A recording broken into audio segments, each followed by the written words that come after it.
హల్లెలూయా. యేసే మనకు ఆశ్రయం అనే టీవీ కార్యక్రమాన్ని వీక్షిస్తున్న మీ అందరికీ నజరేయుడైన యేసుక్రీస్తు నామమున శుభములు. ఎలా ఉన్నారండి? దేవుడు తన రెక్కల చాటున మనల్ని భద్రపరిచి మరొక వారాన్ని మనకు అనుగ్రహించిన దేవాది దేవునికి సమస్తమైన మహిమ ఘనత ప్రభావాలు కలుగును గాక. ఈ యొక్క వారం కూడా ఆ గొప్ప దేవాది దేవుడు మనతో మాట్లాడాలని ఆశపడుతూ ఉన్నారండి. ముందుగా మన యొక్క హృదయాలను సిద్ధపరచుకుందాం, ప్రార్థన చేసుకుందాం.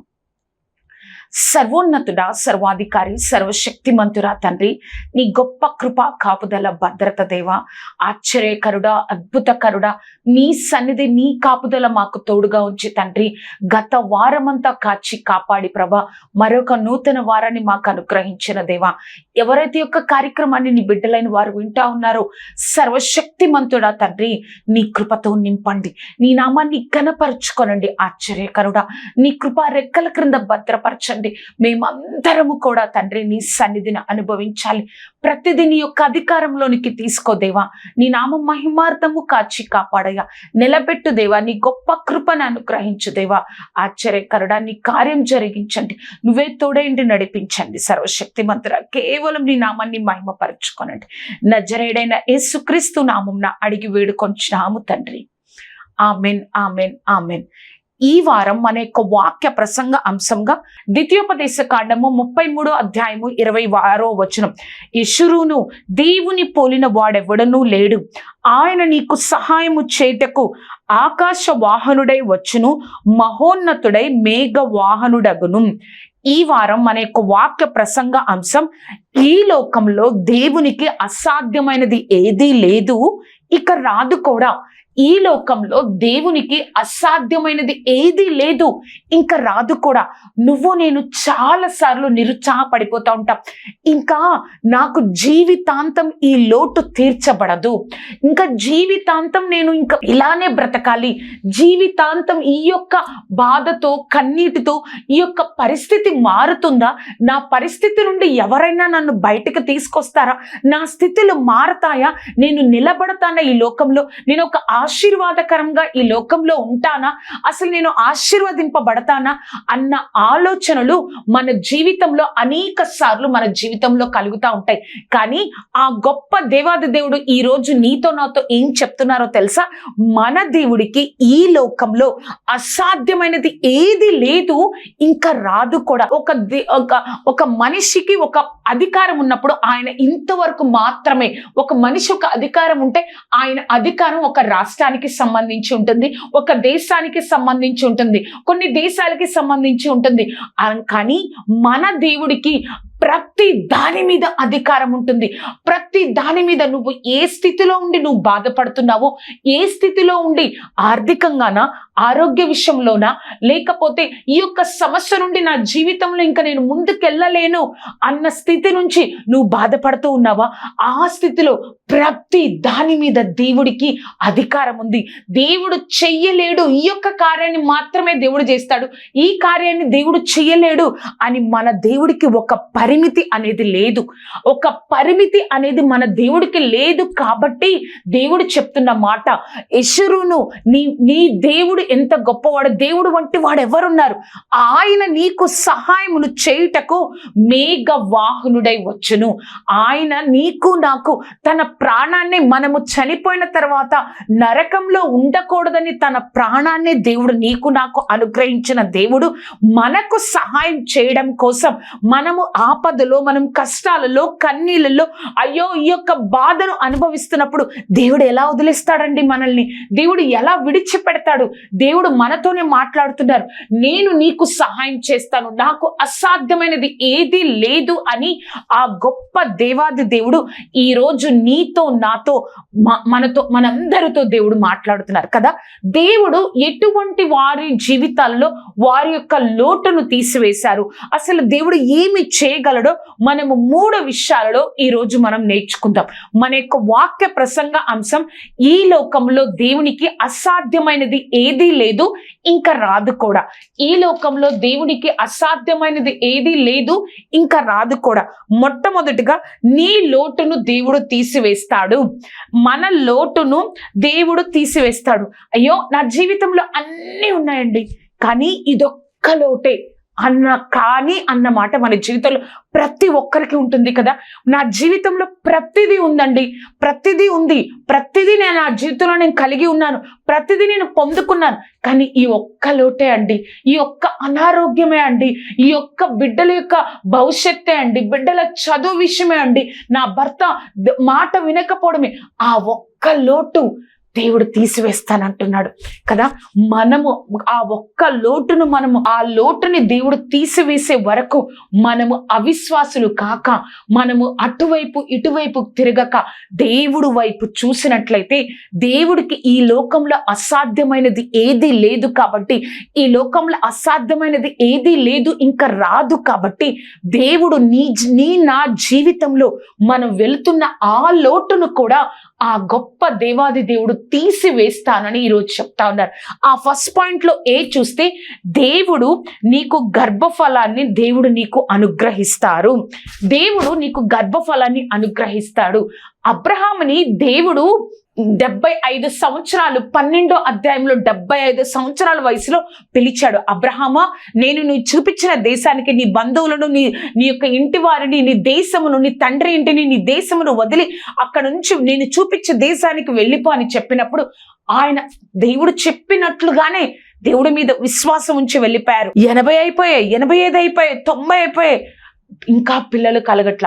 ఒకసారి దేవుడు అబ్రహాము దగ్గరకు వచ్చి 15వ అధ్యాయంలో మాట్లాడుతూ ఉన్నప్పుడు అబ్రహాం ఒక మాట అంటాడు, ప్రభా, నువ్వు నాకు ఏమిచ్చినా ఏమి, నేను సంతానం లేని వాడనైపోతున్నానే, నువ్వు నన్ను ఆశీర్వదిస్తున్నావయ్యా, పనివారిని, ఆస్తిని అన్నిటినీ ఇచ్చి, లోతు వెళ్ళిపోయినా కూడా అన్నిటినీ నువ్వు నాకు తోడుగా ఉండి అన్నిటిని ఇచ్చి నువ్వు నన్ను ఆశీర్వదిస్తున్నావు ప్రభా, కానీ ఎన్ని ఉన్నా కూడా నేను సంతానం లేని వారనైపోతున్నానే. అబ్రహాము జీవితంలో ఆ ఒక్క లోటు ఉండిపోయింది. అప్పుడు దేవుడు అబ్రహామును బయటకు తీసుకొచ్చి, ఆకాశం వైపు చూడు అబ్రహాము, ఒక్కసారి నువ్వు నక్షత్రాన్ని లెక్కింపగలవా, అలాగే లెక్కింపలేనంతగా నీ సంతానాన్ని నేను నీకు అనుగ్రహిస్తున్నాను అని దేవుడు చెప్తా ఉన్నారు కదా. అబ్రహాము ఆ 15వ అధ్యాయము వాగ్దానం ఇచ్చారు, మరలా 17వ అధ్యాయంలో అబ్రహాము నవ్వుతాడు, నిజంగా ఇది సాధ్యమవుతుందా, నిజంగా దేవుడు కార్యం చేస్తారా అని అనుకున్నారు. కానీ దేవుడు ఆ యొక్క స్త్రీతత్వం ఉడికిపోయినా కూడా దేవుడు వారి జీవితంలో ఆ యొక్క కుమారుని అనుగ్రహించి, అబ్రహాము ఏమడిగాడండి, ఒక్క కుమారుని అనుగ్రహించు ప్రభా అని అడిగితే దేవుడు ఏమిచ్చాడో తెలుసా, అడిగిన వాటికంటే గొప్పగా అనుగ్రహించగలిగిన దేవుడు ఒక్క కుమారుని అనుగ్రహిస్తే, దేవుడు ఆ యొక్క కుమారుడి ద్వారా తరతరాలు ఈ భూమి మీద ఉండేటట్లుగా దేవుడు ఆశీర్వదించాడు కదా. అలాగే హన్నా జీవితంలో మనం చూసినట్లయితే, రిబ్కా జీవితంలో దేవుడు నీ యొక్క గర్భఫలాన్ని, నీకు గర్భఫలాన్ని అనుగ్రహిస్తాడు. అన్నీ ఉన్నాయే నా జీవితంలో, గర్భఫలం లేదే, అన్నీ ఉన్నాయే నా జీవితంలో, ఆ ఒక్క లోటు ఉందే, దేవుడు దాన్ని తీసివేస్తారు. ఆ ఫస్ట్ పాయింట్ లో బి చూసినట్లయితే, నీ ఆర్థిక సమస్యను దేవుడు వేరులతో సహా తీసివేస్తాడు. ఆమేన్. నీ యొక్క ఆర్థిక సమస్యను దేవుడు వేరులతో సహా తీసివేస్తాడు కదా.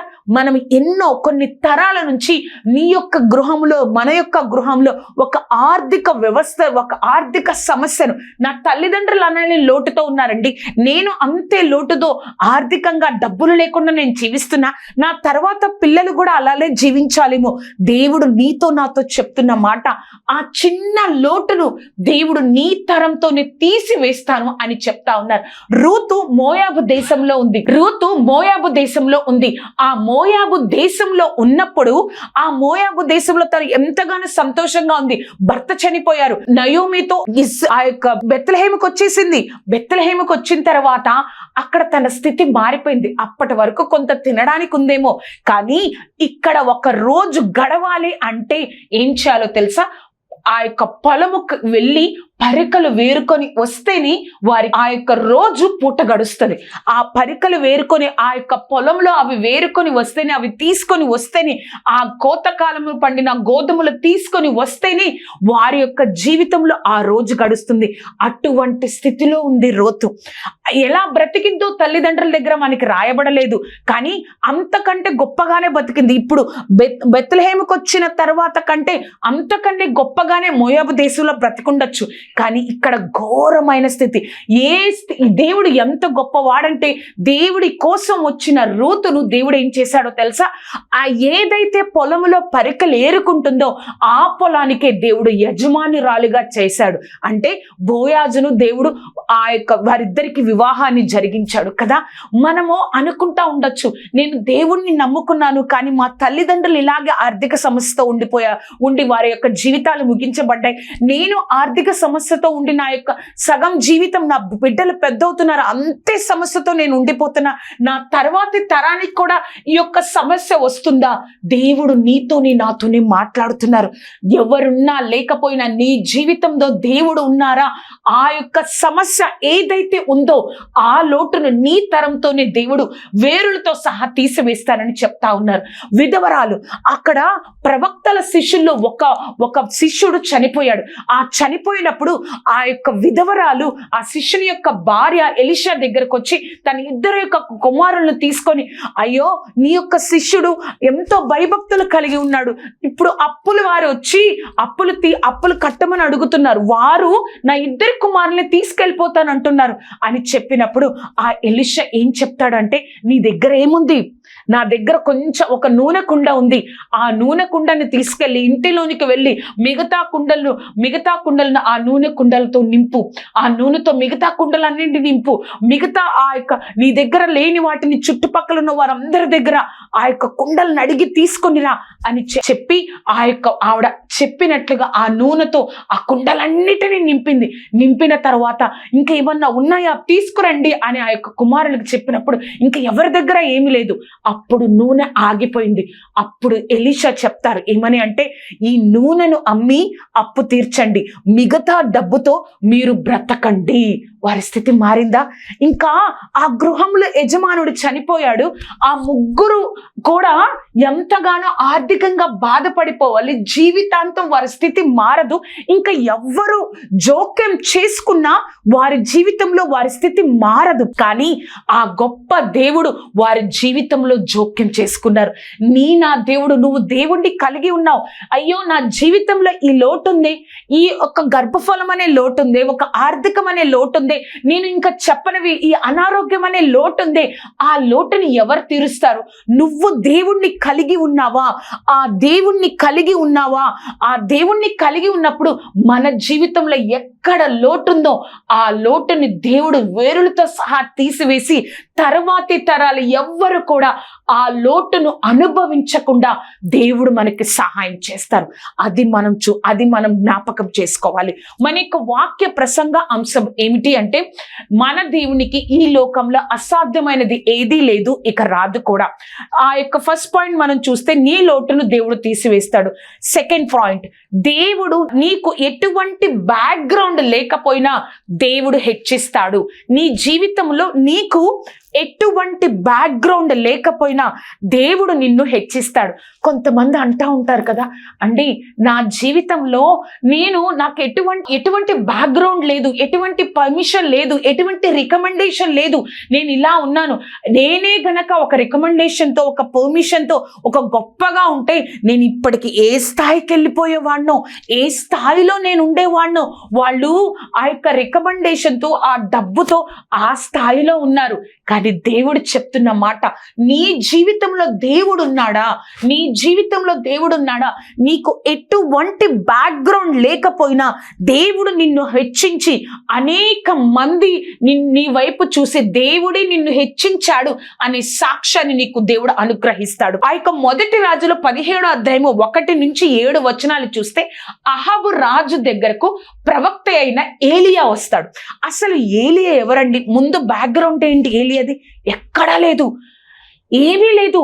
సడన్ గా దేవుడి ప్రవక్తగా ఆయన బ్యాక్గ్రౌండ్ ఏమీ లేదు. ఆయన ఎప్పటి నుంచో చిన్న వయసు నుంచి ఆయన చరిత్ర ఎక్కడా లేడు. తిష్బీయుడైన ఏలియా అని మాత్రమే అక్కడ ఉంటుంది కదా. ఆ ఏలియా అక్కడికి వచ్చి దేవుడు నీతో చెప్పమంటున్నాడు, ఆహాబు రాజుతో చెప్తాడు, ఇంకా కొన్ని రోజుల వరకు వర్షము కురవదు, కరువుతో ఈ యొక్క ప్రాంతం అంతా, ఇశ్రాయేల్ దేశం అంతా ఉంటుంది అని ఏలియా చెప్తాడు. ఆయనకు అసలు ఏ బ్యాక్గ్రౌండ్ లేదు, ఏమీ లేదు.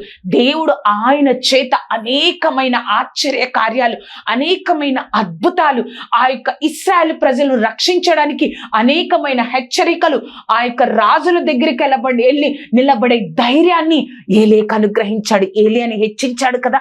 నాకు ఎటువంటి బ్యాక్గ్రౌండ్ లేదండి, ఏమీ లేదు, కానీ నేను హెచ్చింపబడతానా, నాకు నా జీవితంలో నేను ఆశీర్వదింపబడతానా? మనం ఒక్కటి గుర్తుపెట్టుకోవాలి, నీకు నాకు ఎటువంటి బ్యాక్గ్రౌండ్ లేకపోయినా, ఏమీ లేకపోయినా, నువ్వు దేవుడికి ఇష్టమైనట్లుగా బ్రతుకుతున్నావా, నీతిని అనుసరించి జీవిస్తా ఉన్నావా, దేవుడు నిన్ను ఆశీర్వదించకుండా వదిలిపెట్టడు. మోషే దేవుడు చెప్తా ఉంటాడు ఆదికాండంలో 25వ అధ్యాయంలో, మోషే నువ్వు 40 రాత్రులు 40 పగళ్ళు నువ్వు కొండ మీద, సీనాయి కొండ మీదకి రావాలని చెప్పినప్పుడు దేవుడు మోషేతో 25వ అధ్యాయం నుంచి 31వ వచ్చిన అధ్యాయం వరకు దేవుడు మోషేతో నిర్గమాకాండంలో మాట్లాడతారు. 25వ అధ్యాయం నుండి 31వ అధ్యాయం వరకు 40 రోజులు మోషే ఆ కొండ మీద ఉండి దేవుడితో మాట్లాడుతూ ఉంటారు. నువ్వు ఈ విధంగా ఉండాలి, యాజకులకి ఈ విధమైన వస్త్రధారణ ఉండాలి, యాజకులు ఇలా ఉండాలి, ఆ యొక్క ప్రత్యక్ష గుడారము కట్టాలి అని చెప్పినప్పుడు దేవుడు ఒక మాట అంటారు. మొట్టమొదటిగా 31వ అధ్యాయం 2వ వచనంలో, ప్రత్యక్ష గుడారాన్ని కట్టడానికి నేను ఇశ్రాయేల్ అందరిలో బెజలేలు అనే యవ్వనస్తుని నేను ఎన్నుకున్నాను. ఇశ్రాయేలీయులందరూ ఆ కాలంలో కొంతమంది చెప్తారు 22 లక్షల మంది ఉన్నారు, కొంతమంది అంటారు 22 నుంచి 30 లక్షల మంది ఉన్నారు. కానీ ఆ యొక్క బ్యాక్గ్రౌండ్ ఏమీ లేని ఆ వారిని బెజలేలు అన్న వ్యక్తిని నేను ఎన్నుకున్నాను. అతని చేత నువ్వు ప్రత్యక్ష గుడారాన్ని కట్టించాలి మోషే అని చెప్పి, మోషేకి దేవుడు ఆ యొక్క కొండ మీద బెజలేలు మాటను చెప్తారు. ఆయనకి బ్యాక్గ్రౌండ్ ఏం లేదు, వారు ఎవరో తెలీదు, అప్పటి వరకు ఎవరో తెలీదు, కానీ దేవుడి ఆత్మ ఆయనలో ఉంది. ప్రతి ఒక్క పనిని జాగ్రత్తగా చేసే ఆత్మ తనలో ఉంది. నువ్వు కార్యం జరిగించాలి, అతనితో చేయించాలి, అతనితో ప్రత్యక్ష గుడారాన్ని కట్టించాలి. మోషే కిందకు వచ్చిన తర్వాత ఏం జరిగిందో తెలుసా? 3వ అధ్యాయం 38-22లో అక్కడ ఇశ్రాయేల్ ప్రజలందరికీ కూడా మోషే చెప్తాడు, దేవుడు బెజలేలును ఎన్నుకున్నాడు. 38 నుంచి 35 నుంచి 40 వచనాలు చూసినట్లయితే ఏ విధంగా అయితే దేవుడు ఎన్నుకున్నాడో బెజలేలును, మోషేతో చెప్పినట్లుగా మోషే ఆ కిందకు వచ్చి అక్కడ ఇజ్రాయెల్ ప్రజలందరికీ చెప్తాడు, దేవుడు ప్రత్యక్ష గుడారాన్ని కట్టడం కోసం బెజలేలును ఎన్నుకున్నాడు. అంతమంది లక్షల్లో మంది ఉంటే దేవుడు ఒక బ్యాక్గ్రౌండ్ లేని, ఎవరో అప్పటి వరకు పేరు కూడా తెలియని ఒక వ్యక్తిని దేవుడు ఎన్నుకున్నాడు కదా. నాకు ఎటువంటి బ్యాక్గ్రౌండ్ లేదండి. ఆ యొక్క బెజలేలు యొక్క తాతలు నాన్నలు ఎవరు కూడా ప్రత్యక్ష గుడారాన్ని కట్టలేదు, కానీ అతనికి ఏ బ్యాక్గ్రౌండ్ లేదు. కానీ దేవుడు ఆ కొండ మీద మోషేతో చెప్పాడు. మోషే కిందకు వచ్చి ఇజ్రాయెల్ ప్రజలందరి ముందు బెజలేలును మోషే దేవుడు ఎన్నుకున్నాడని చెప్పాడు కదా.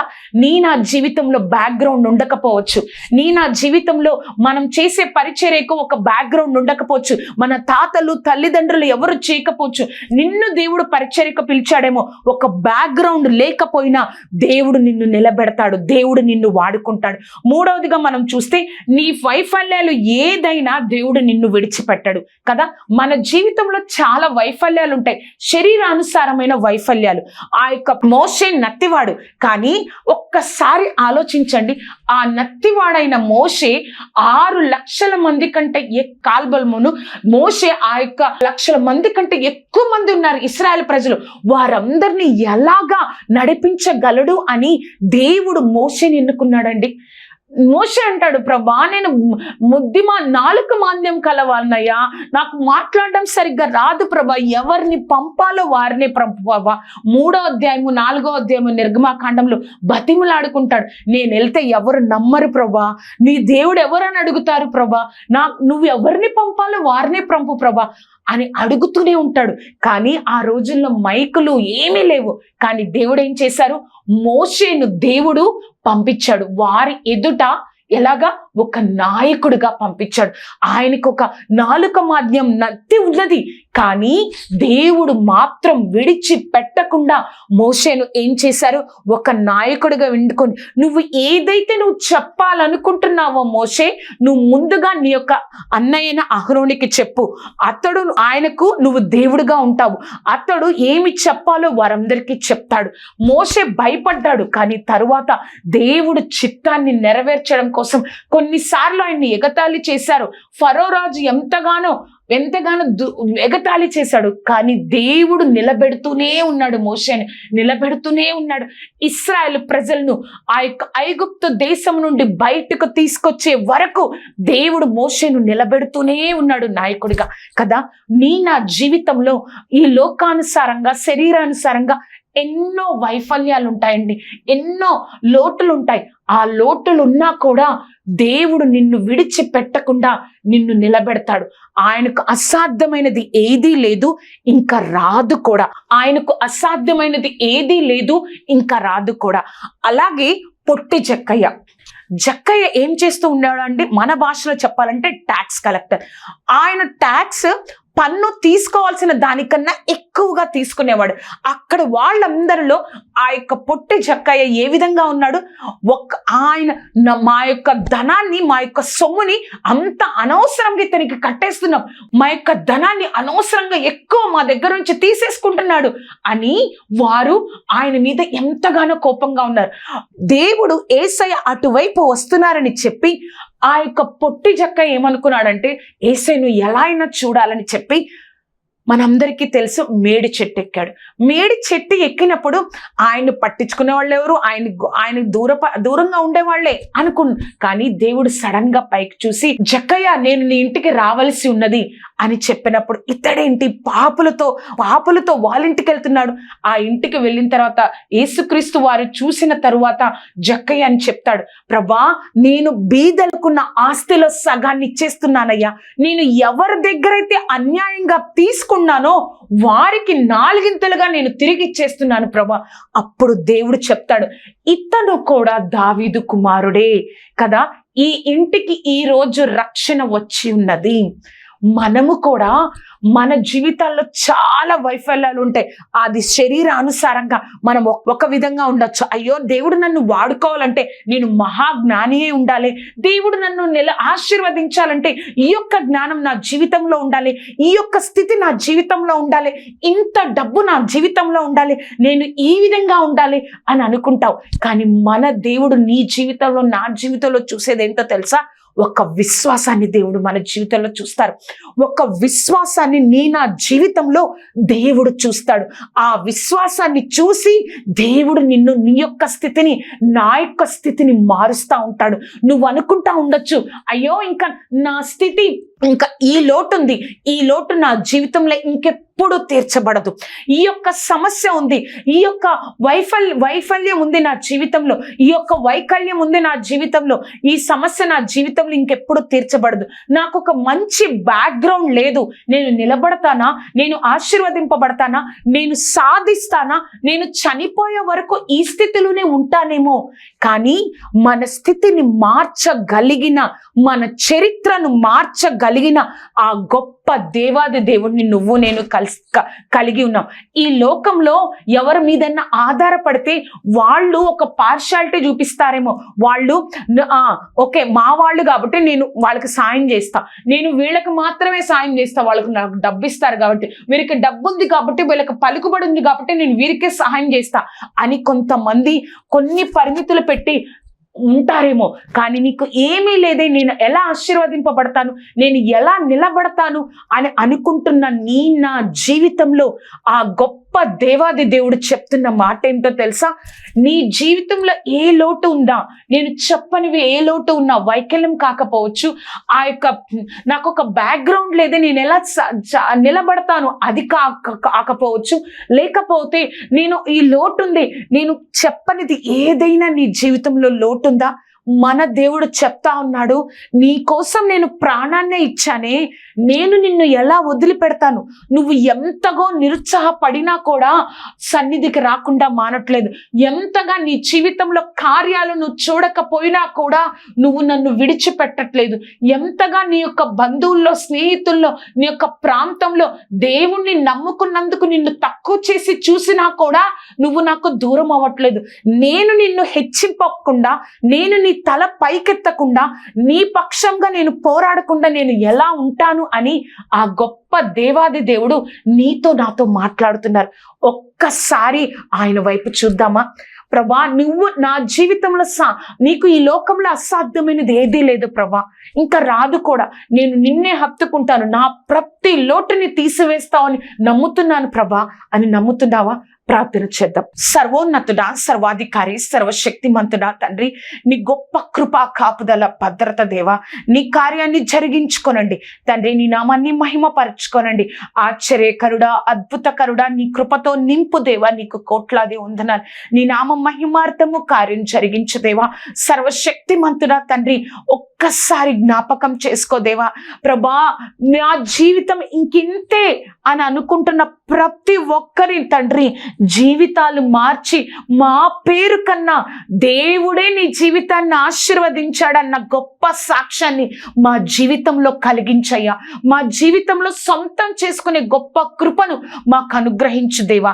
నీ కార్యాన్ని జరిగించు దేవా. సర్వశక్తిమంతుడా, నీ గొప్ప కృపా కాపుదల దయచేదేవా.